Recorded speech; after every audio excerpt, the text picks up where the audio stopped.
Hi there, welcome back to the channel. Welcome to something completely different. First of all, I've got to warn you, it's not creative, it's not an invention, it's not particularly clever. It's just something that I've had around for a long time and I finally decided to put it to some use.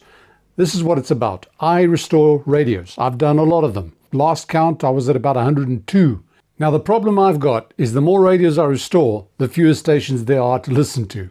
And because of that, as you may know if you watch the channel, I've delved into Bluetooth implementation, where I've actually designed a board and I use one of these little Bluetooth modules, and you put this inside your radio and you can send Bluetooth to your radio, your tube radio, and when you select phono, that's the music that you're going to hear from your fantastic 50, 60, 70-year-old device, which is great. It works really, really well, but there is an alternative.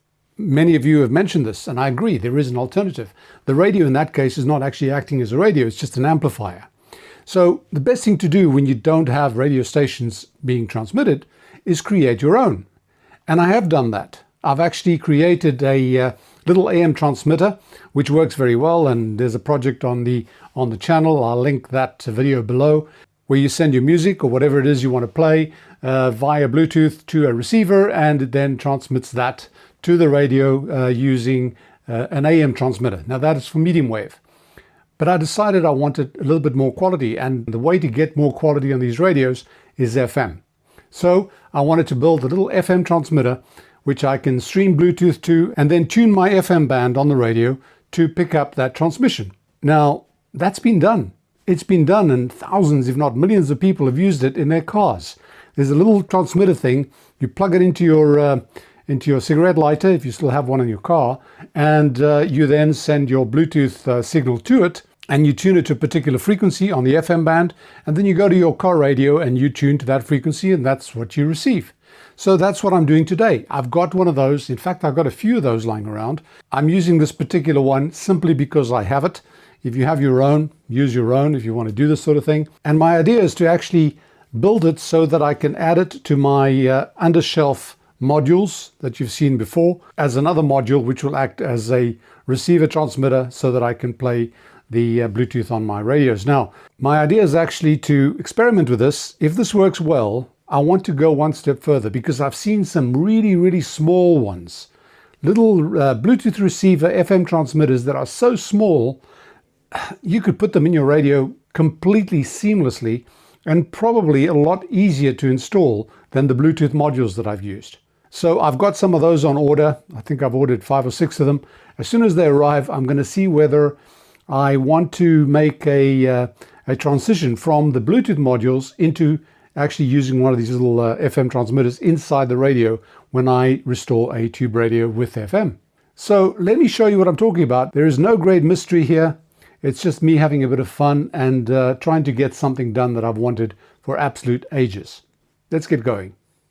This is the simplest, or one of the simplest that I could find. It's not exactly new, but it doesn't matter. You can use just about any one of those that you saw on that huge display when I look for car FM transmitters. Now, this thing's got one other function, which is actually to be able to make calls. There's a microphone over here.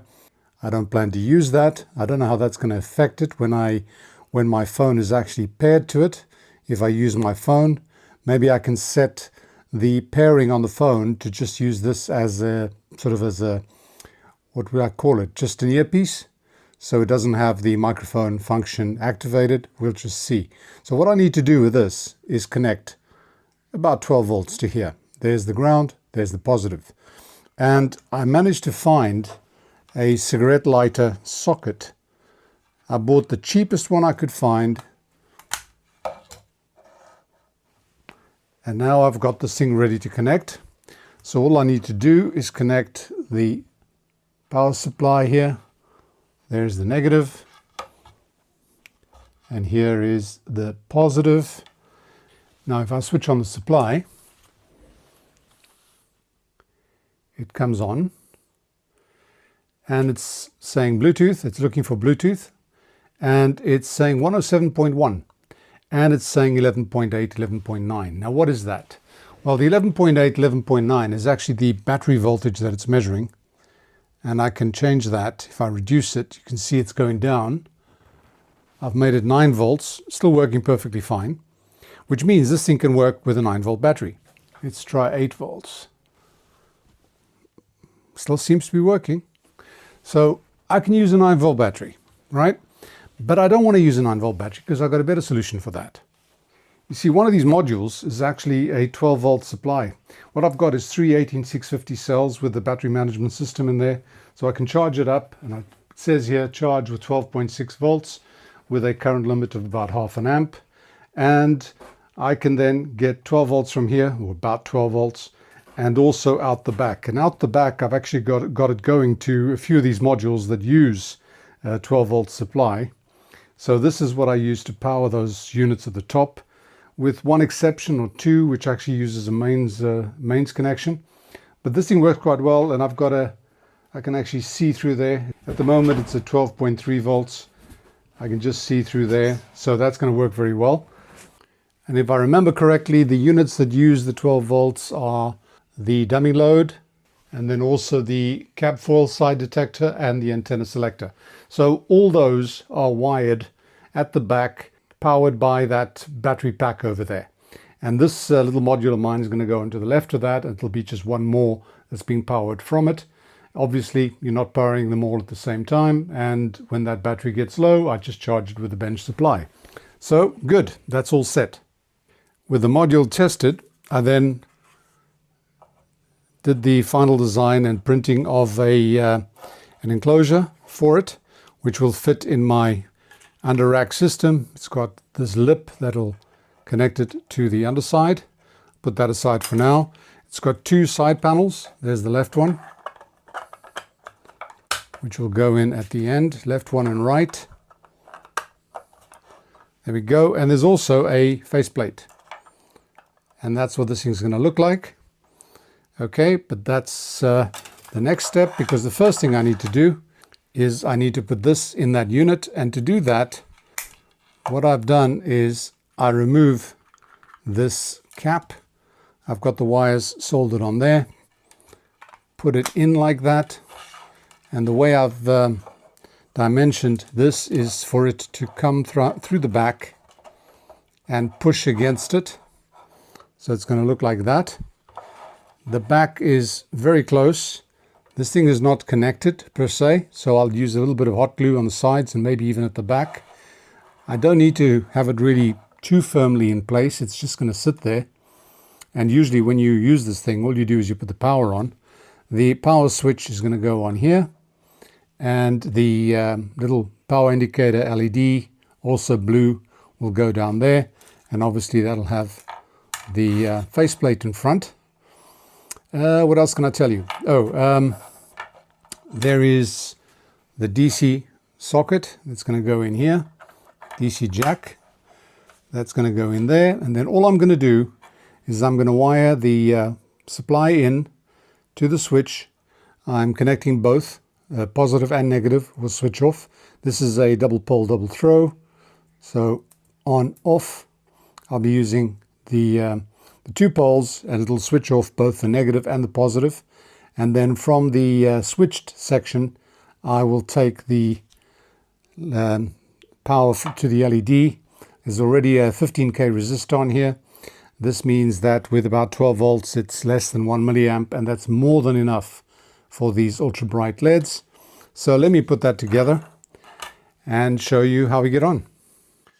Right, folks, here we are. It's done, and pretty simple as well. This is not quite a project so much as a wiring experiment or experience. I've got the battery coming in there, or the DC coming in there. I've actually soldered a 250 milliamp fuse in line with the positive line. Since I'm supplying this from a battery pack, there is a fuse in there. I think I put a 1 amp fuse in there, but I don't want something shorting my 18650 cells. That would not be fun. So here we go. This is done. Switch, and the rest is in the module. Now, I'm going to connect this up, and I'm going to pair it. I'll do it with the iPad because I'm filming with the iPhone, and see how it works. I'm taking this straight from the battery pack over there. And yeah, I've got off, up, and on, down. I grew up in South Africa. That's what we did there, and I continue to do so. Just makes it easier for me.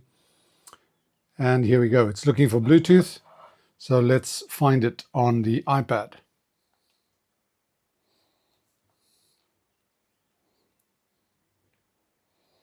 And it's done. It's connected.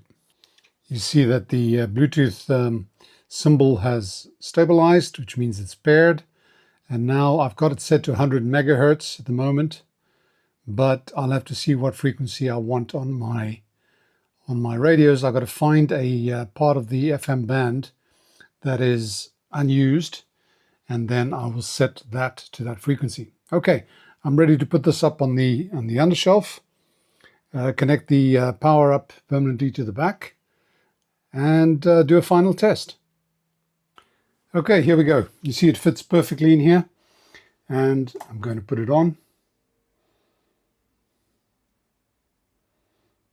Looking for Bluetooth. My iPad is still paired to it, so it's found Bluetooth. Now I just got to find a space on the dial that doesn't have any stations on it. I'm going to use this Saba that I restored.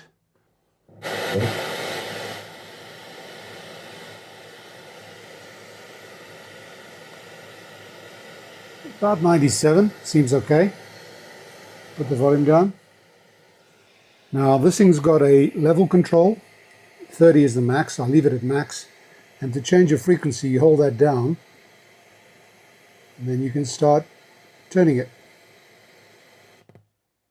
That's about it. See the radio went silent? 96.5. That should do it. Okay, now I'm going to put some royalty-free music here again. Let's just put something on, whatever, and we should hear it. There we go. And I can fine-tune it.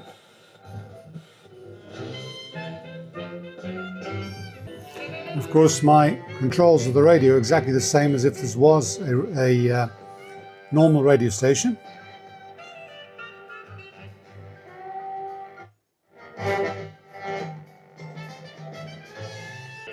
Remember I said this has got a level?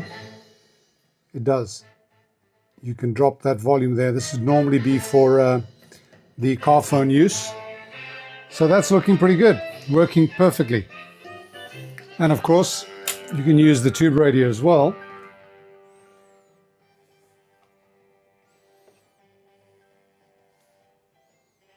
Let it warm up a bit.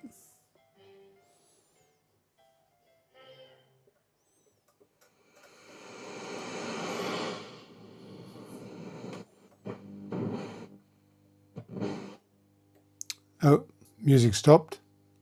Let's put something else on.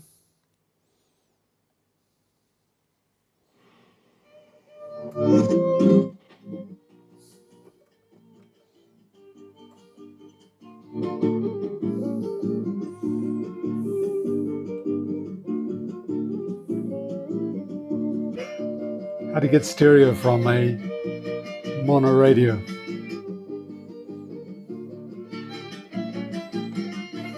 Brilliant.